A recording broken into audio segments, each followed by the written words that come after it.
चलिए दोस्तों, देखते हैं बुधवार के दिन निफ्टी सेंसेक्स में किस तरीके से मूवमेंट हो सकता है, सपोर्ट कहाँ रहेगा, रेजिस्टेंस कहाँ रहेगा, कहाँ पर बाय सेल कर सकते हैं। गैप अप गैप डाउन होगी तो भी मैं समझा देता हूँ कि कहाँ पर बड़ा रेजिस्टेंस या बड़ा सपोर्ट मिल सकता है हमें। तो इन सारी चीज़ों पर हम बात कर लेते हैं। देखो, ये तो एक निफ्टी की प्रीमियम थी जो हमने 5 रुपये भी ली थी, 30 रुपये पर बुक की थी, 1:6 मिला था आज, बहुत अच्छा ट्रेड था वो। उसकी बात अपन शायद कभी नहीं करते, पेड कोर्स में है वो, इसलिए नहीं कर रहे हैं उसकी बात। ठीक है, अब निफ्टी का 15 मिनट का चार्ट लगा रहा हूँ मैं आपको। 380 इसका लास्ट प्राइस था और जो क्लोजिंग हुई थी इसकी 331.40, इस तरीके से क्लोजिंग है निफ्टी की। तो निफ्टी में अगर सपोर्ट की बात करें तो पहला सपोर्ट आपको 22,200 पर मिलेगा और दूसरा सपोर्ट आपको 22,000 पर मिलेगा। पहले रेजिस्टेंस की बात करें तो 22,500 पहला रेजिस्टेंस बनेगा, लिख लीजिए आप इन चीज़ों को। ये जो 200 है 22,200, तो 22,200 पर अपना पहला S1 है और 22,000 पर अपना S2 है फिलहाल की स्थिति में। 22,500 आपका R1 है और 22,600 ही आपका R2 है। रेजिस्टेंस सेकंड आपको वहीं पर मिलेगा, ये नॉर्मल कंडीशन। अगर बड़ी गैप अप हो जाए तो 22,800 पर आपको पहला मिलेगा रेजिस्टेंस, और अगर मार्केट में बड़ी गैप डाउन हो जाए तो 22,000 आपका पहला सपोर्ट बनेगा, या फिर 21,850 800 यहाँ पर आपको एक सपोर्ट मिलेगा। तो इन चीज़ों को आप ये निफ्टी में ध्यान रखिएगा। सेंसेक्स पर हम बात कर लेते हैं। शायद आप 71,900 पर क्लोज हुए हैं सेंसेक्स में, है ना, वहीं पर है 947 के आसपास। यहाँ पर सपोर्ट रेजिस्टेंस किस तरीके से बनेंगे, यहाँ पर एक चीज़ है, मैं समझाता हूँ आपको, थोड़ा डेली चार्ट लगा के समझा दूंगा, पर पहले मैं इसको समझा देता हूँ, फिर अपन डेली चार्ट पर चलेंगे, वहाँ पर कुछ है। सेंसेक्स की बात करें तो जो आपका पहला सपोर्ट है वो है 71,500, 71,500 यहाँ पर, ये S1 है। लेकिन रियल जो आपको मिलेगा वो यहाँ पर मिलेगा, सपोर्ट नंबर 1। ठीक है, तो अगर गैप डाउन मिले तो 71,000 के आसपास देखिएगा।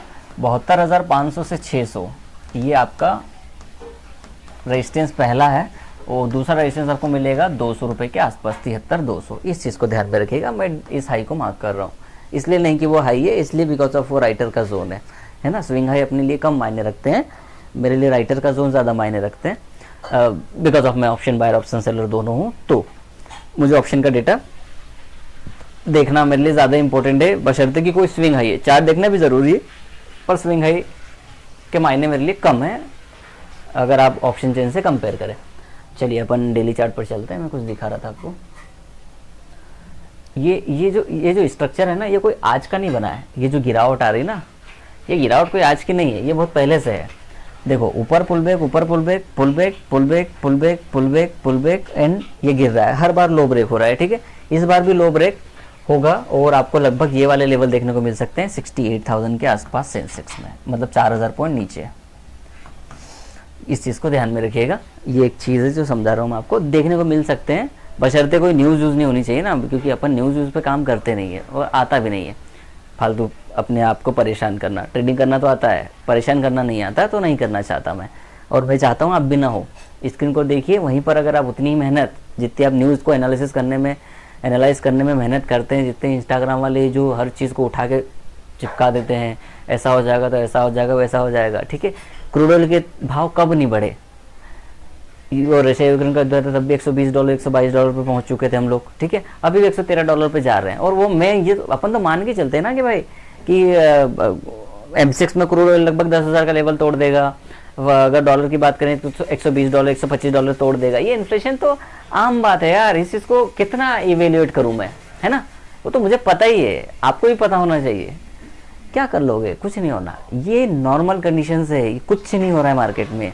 जस्ट अपनी स्क्रीन पर ध्यान दो, अगर पोर्टफोलियो में लॉस जा रहा है उसको सही से मैनेज कर लो, हो जाएगा, आराम से हो जाएगा, उससे ज़्यादा पैसा बन जाएगा आपका, उसका चिंता भी मत करना। कुछ लगे तो मुझे बता दो, मैं हेल्प कर दूंगा आपकी उस पोर्टफोलियो में। कुछ भी आपको पूछना हो तो कॉल कर सकते हो, मेरा नंबर है।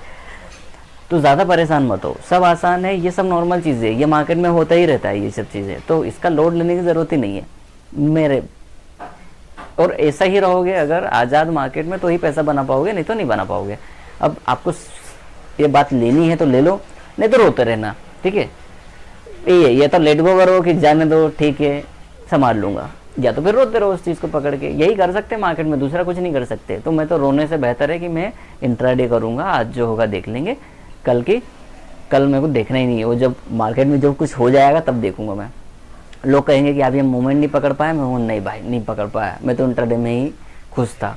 फिर जब पता चलेगा महीने भर बाद कि अपन ने ज़्यादा कमाया उसने कम कमाया, ठीक है, या शायद उसका उल्टा चलेगा, तो ऐसे उड़ते तीर लेने का सेंस ही नहीं बनता।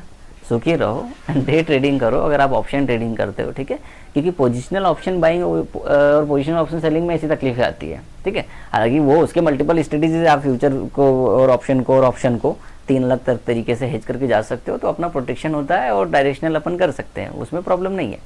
पर फिर भी नवीली दुल्हन को सही तरीके से ट्रेड करना चाहिए, वरना मर जाएगी वो, ठीक है साहब। सही से काम करें, स्टॉप लॉस लगाइए, डे ट्रेडिंग पर ध्यान दीजिए। अगर आप स्विंग ही करना है आपको तो फिर इक्विटी में जाइए या फिर फ्यूचर में जाइए, फिर वो ऑप्शन में मत जाइए, फिर मर जाएंगे आप, चाहे आप बायर हो चाहे आप सेलर हो, वहाँ कोई माफ़ी नहीं होती, ठीक है भाई। इस चीज़ को उतार लो अपनी ज़िंदगी में तो बच जाओगे।